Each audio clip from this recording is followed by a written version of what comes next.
pure political talk here. And today we're going to be looking at the world-renowned JHK forecast for the 2020 presidential election. And we can say that this is a huge problem for Donald Trump right now. This world-renowned political forecast gives Donald Trump just a 13% chance of winning. The chances are currently at 87.1% for Joseph Biden and 12.9% for Donald Trump. Round them up and down, you get 87 to 13. What does this mean? Well, Donald Trump will fight an uphill battle from here, and it's just Republicans in the United States must be really worried.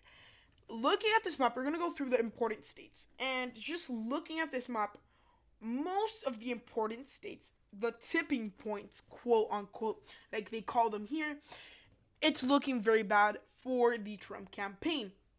So, first of all, so look at the states on your screen. And these are not by voting margins. These are the probability or the chance for each candidate to win. For example, the state of North Carolina, it's looking 74% to 25% in favor of Biden. Florida, 82% to 17% for Joe Biden. And you just go across the board in all the important swing states. And remember, Democrats just need to win a couple of these to win the election. They could honestly do it all only with the Wisconsin, Michigan, and the Rust Belt, Pennsylvania. And if they could win Arizona, they don't have to win one of the Rust Belt states. It's all interchangeable. But the Republicans should be making efforts to hold ground in a lot of these states, because if not, they're toast. So this map is very interesting because look, now states like Iowa, states like Ohio, Georgia are getting even closer, with almost 50% chance of winning for the Democrats. It's pretty even in these states. So white states are the ones that are very even.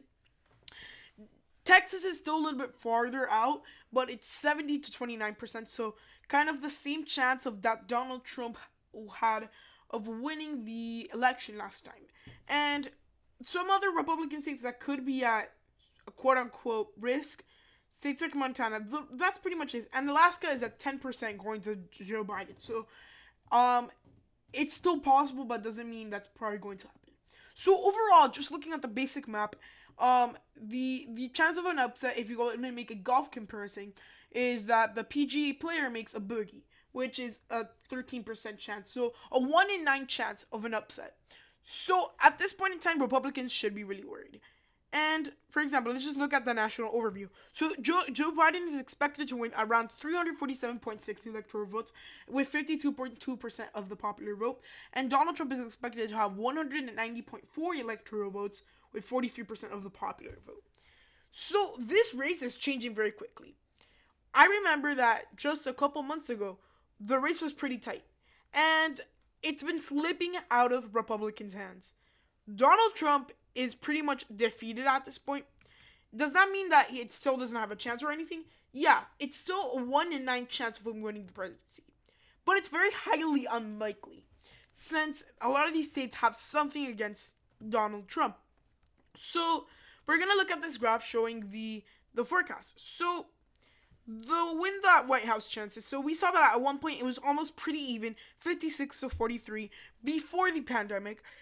And throughout the pandemic, it fell just a little bit. I think mid-pandemic, 63 to 36, and this April 21st. So this was when it was a little bit more not even, but like bigger margin. So that's almost he had a 1 in 3 chance of winning the presidency, Donald Trump.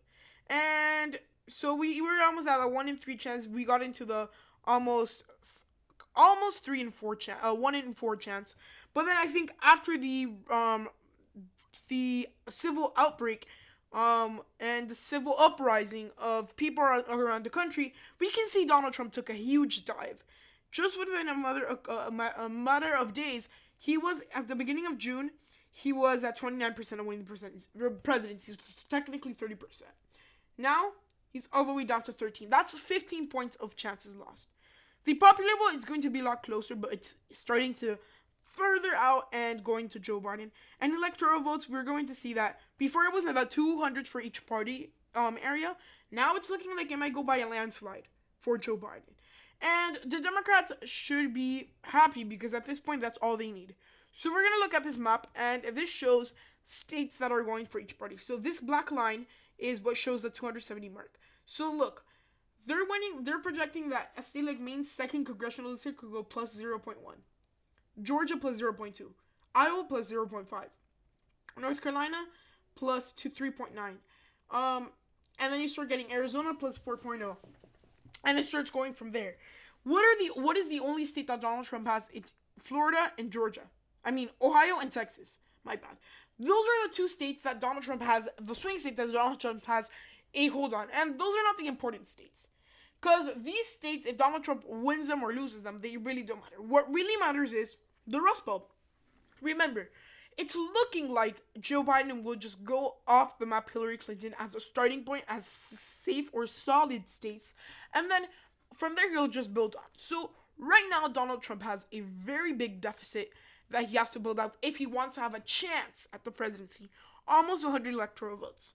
Looking at the map this way, we can see that, generally speaking, most of the electoral votes are going to the Democrats. Yeah, maybe the Republicans have more numerical amount of states they're winning, but that's still not enough, because that's not really what matters. So these are going to be the tipping points. So this graph, if you show it, so the closer the 2 graphs are together, the closer the state will be. And these are the chances of winning. So, for example, here, the tipping point in the state of Florida is Democrats plus 5.6. Because if you take the middle of the graph and just go over whoever's like further to the right, and the winning of the voting projected vote, that is what they think the vote is. So just looking plus 5.6, plus 7.2, a lot of these states could go by bigger margins than people may think. States like Georgia, Iowa, Ohio, they're going to be very tight. And the states that are completely purple, those are the states that are going to be very tight. So now we're going to do a simulator. So we're going to run 5 simulations to see what are the chances of Donald Trump winning. So let's do a new simulation. 413. So this is looking at best case scenario for Joe Biden. So one simulation, and it shows us that Joe Biden has a nice chance of winning the election.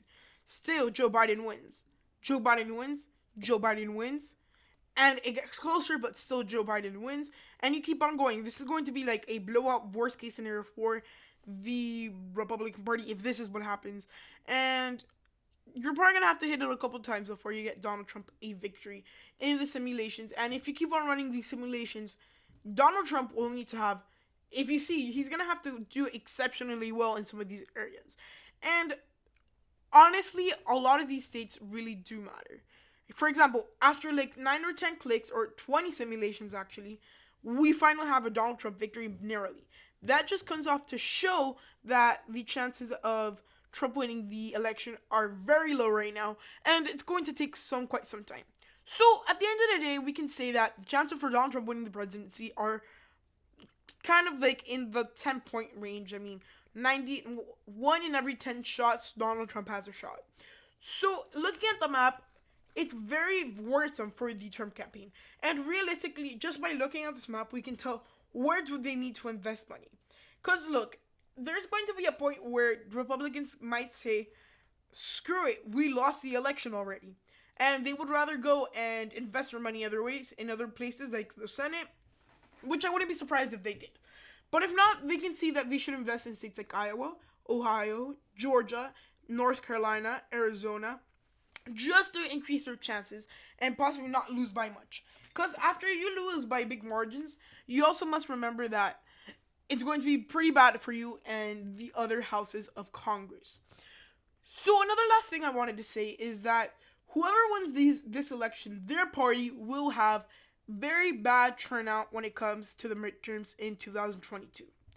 The Republicans, when they're going to be living in a bloodbath in 2022, just because of the fact that they have so many House races of vulnerable Republicans that might just be booted out. And if the Democrats win, they might lose some seats in the House and maybe some seats in the Senate, but nothing big. So at the end of the day, this is what I think will happen. And actually, this is not what I think would happen, but the JHK forecast. And it shows that Donald Trump is behind by a lot. So I hope you enjoyed this video. If so, please give it a huge thumbs up. Like and subscribe and turn on post notifications. I hope you enjoyed this video, and watch out because I'm putting out a 150 subscriber special, although we're almost at 170 subscribers, so that's 20 subscribers late. But guys, I hope you enjoyed this video, and goodbye.